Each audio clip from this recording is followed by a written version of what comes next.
Welcome to Echoes of Ihsan, the podcast where we, well, dive deep into the wisdom of the Sahih Bukhari Hadith collection.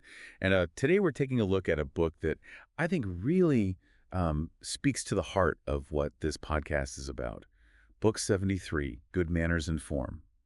Such a beautiful title, isn't it? It is. It really is. Yeah. Because it's like, it's not just about like the rituals or the beliefs, but it's about like how we actually live our lives, Yeah, absolutely. It's about taking those principles and those values and actually like embodying them in our daily interactions and our decisions in every moment. It's that actions speak louder than words kind of thing. Exactly. This book is saying our manners, our form, they're like the outward expression of our inner faith. Yeah. And, it all starts with relationships, especially with our parents.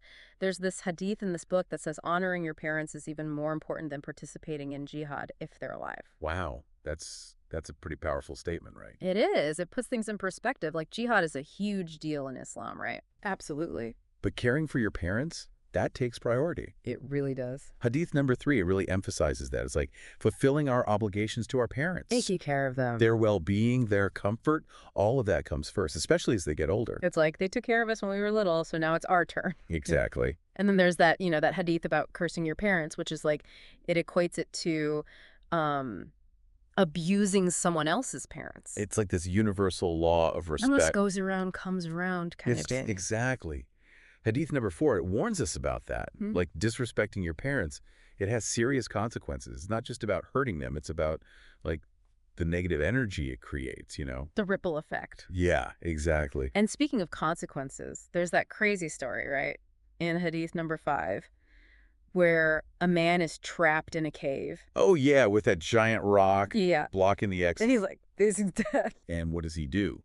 He remembers how he treated his parents.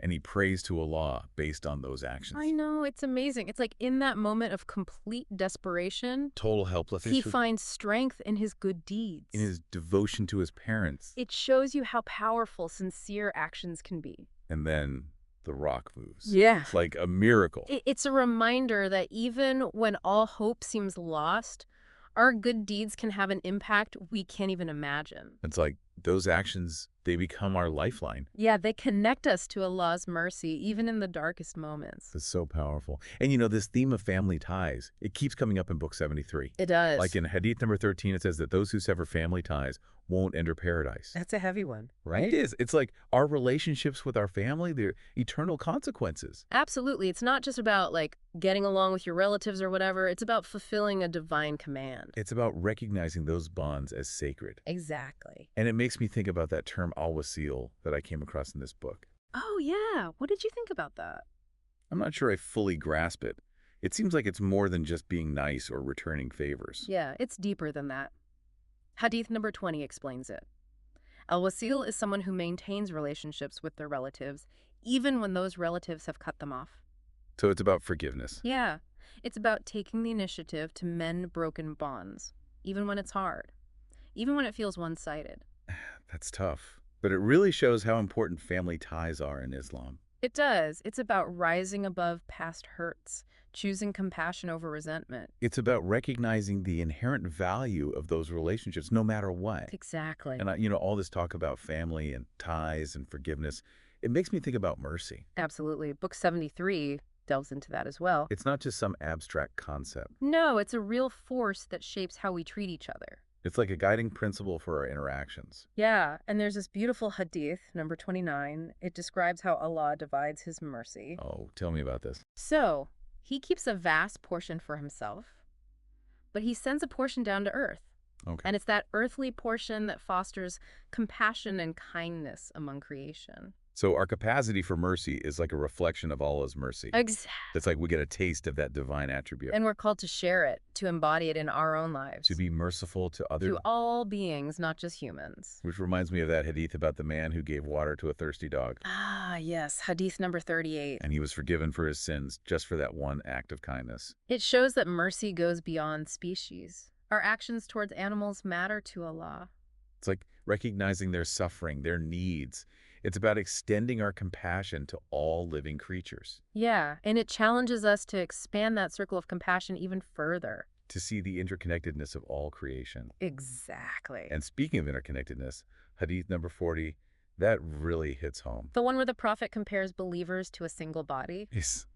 That one. It's so powerful. He says that when one part of the body suffers, the whole body feels the pain. It's like we're not just individuals. We're part of a larger community. A collective whole. Exactly. So it's not just about our own personal piety. It's about contributing to the well-being of the whole community. Supporting each other, celebrating each other's successes, being there for each other during difficult times. Like a family. Exactly. It's beautiful. And it makes me think about those hadiths that condemn hypocrisy and falsehood. Oh, yeah.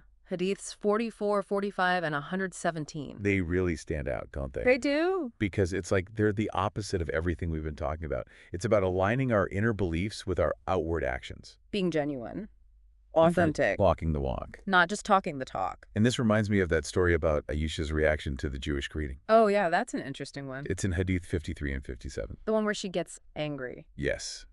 And the Prophet corrects her. He emphasizes the importance of kindness and leniency. Even when we're provoked. Even when it's hard. It's about choosing our words carefully. Choosing understanding over conflict. It's a powerful lesson. It is. And it shows us that even the Prophet's wives weren't perfect. They were human, just like us. And they were learning and growing, just like us. Exactly. And that gives me hope. Me too. You know, it's amazing how this book, Book 73, it's not just about these big ideas about faith and character. It actually gets into the nitty-gritty of how we live our lives. Like practical stuff. Exactly, like how to be a good neighbor. Being a good neighbor. Yeah. That sounds almost too simple. I know, right? But trust me, there's a lot to unpack here. Okay, I'm intrigued. So Hadiths 46 through 49, they offer a fascinating perspective on neighborly relations. Okay. Like Hadith 46, it tells us that a neighbor shouldn't underestimate even a small gift from another neighbor, even if it's something as small as like the hooves of a sheep. Hooves of a sheep. That's a pretty specific example. Right. It makes you think about like the thought behind the gift, not just the material value. Yeah, it's the thought that counts, but like on a deeper level. Exactly. It's about recognizing that intention to connect, to show care. Even in small ways. Even in small ways. And Hadith 48, that one talks about being actively involved in your neighbor's life. Yeah, it even suggests helping them fulfill their oaths. Their oaths. Yeah, like promises or commitments, as long as they're not sinful, of course. So it's like being a reliable source of support, but also making sure those commitments align with Islamic principles. Exactly. It requires wisdom and discernment. And I remember that hadith where Aisha asked the Prophet about which neighbor she should send gifts to. Oh, yeah, Hadith 49. And his response is so simple, but so profound. To the one whose gate is nearer to you. It's like, start with those closest to you. Focus on your immediate surrounding. Before trying to change the whole world. Exactly. It's those small, consistent acts of kindness that make a difference. Yeah, building strong connections within our own communities. And this whole discussion about good neighbors, it makes me think about the concept of tzedakah.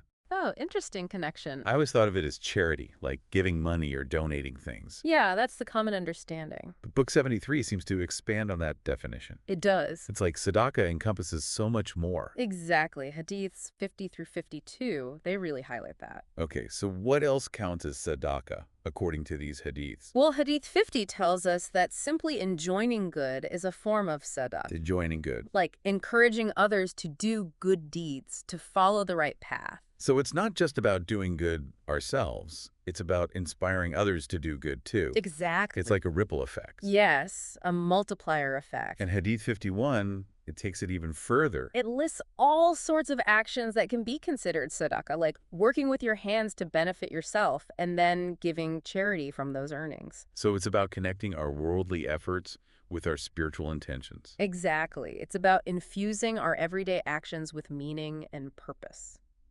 And what else? It also mentions things like helping the oppressed, standing up for justice, speaking out against wrongdoing.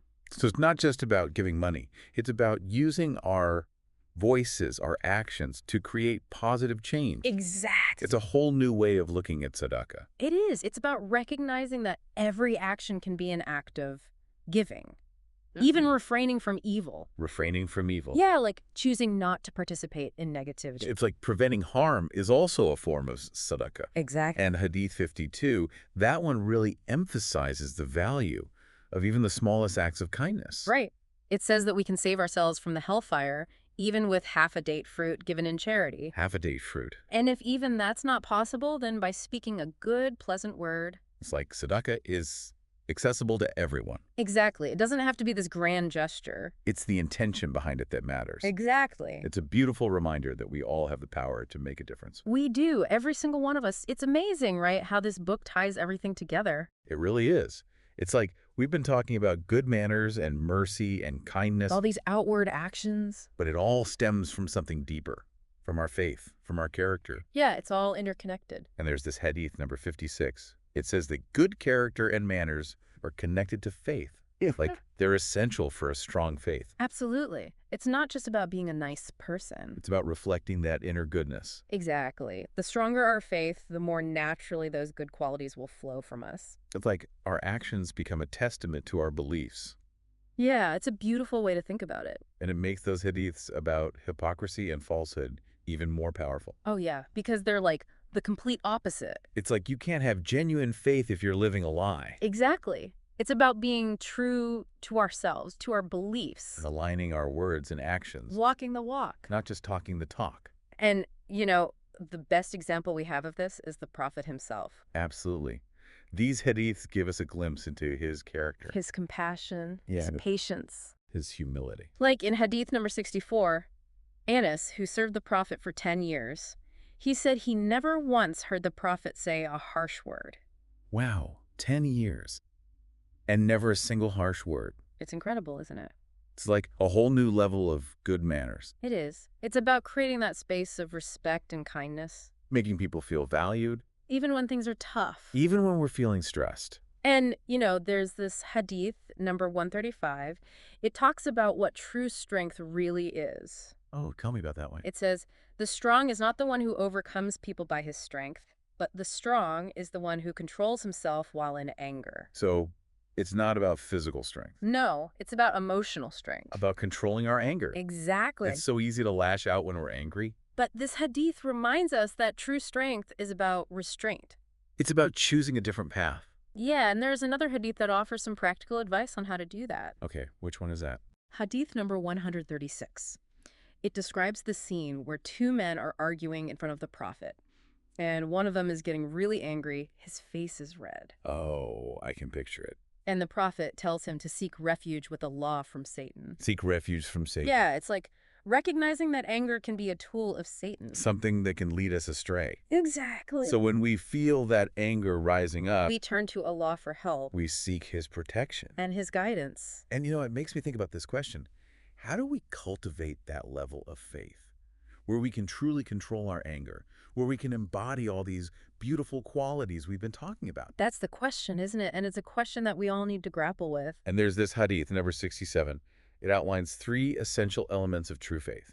Oh yeah, what are they? First, to love a person solely for Allah's sake. To love them because they are loved by Allah. It's a pure love, untainted by any personal desires or expectations. It's about recognizing the inherent worth and dignity of every human being. Second, to prefer being thrown into the fire rather than reverting to disbelief after embracing faith. That's powerful. It's about that unwavering commitment, that deep conviction, It's about holding on to our beliefs even when things get tough. even when it's hard.